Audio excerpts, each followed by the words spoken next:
एक दिन हम संस्कृति के क्षेत्र में भी अपनी उपलब्धियों से सारे संसार को आश्चर्य में डाल देंगे, तुम देखना। You're a dreamer? A romantic? No. More. A visionary? हाँ क्लारा, मैं स्वप्नदर्शी हूं, मैं रोमांटिक हूं। रूस जैसे एक महान देश को बिना स्वप्नदर्शी और रोमांटिक हुए भला कोई क्रांति की शुरुआत कैसे कर सकता है? मैं यकीन करना चाहता हूं कि जीत हमारी ही होगी। और तुम देखना, जब हम कामयाब हो जाएंगे तब लोग ठीक तरह से समझ पाएंगे कि बोल्शेविक इस देश के लिए क्या क्या कर सकने में समर्थ थे।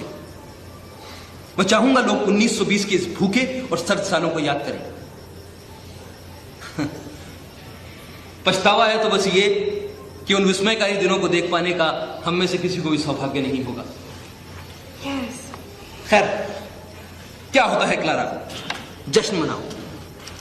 हम लोग पिछले जमाने के बूढ़े लोग भी हुए तो क्या हुआ, हमारे अंदर इनकलाब की जवान आग तो अब तक बरकरार है। मनोजिया, रिका से फोन है। Please excuse me.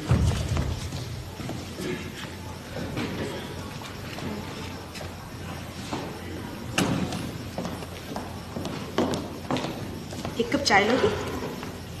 Thank you.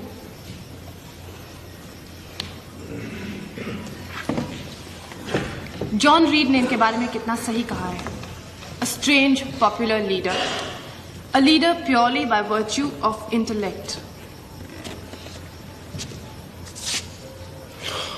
और अब पोलैंड की शांति शर्तें। क्या शर्तें बहुत मुश्किल हैं? हमारे लिए मुश्किल हैं, उनके लिए आसान है।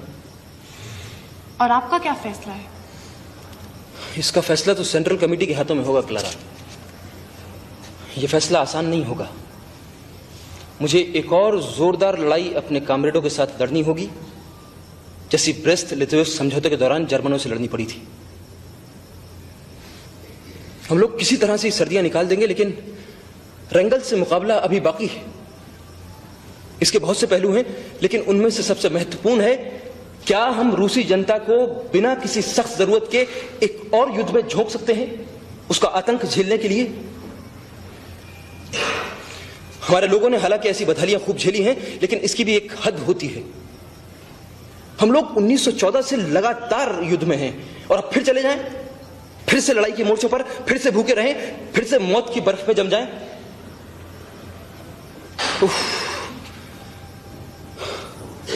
युद्ध की भयावहताओं का ख्याल ही मेरे लिए असहनीय हो जाता है।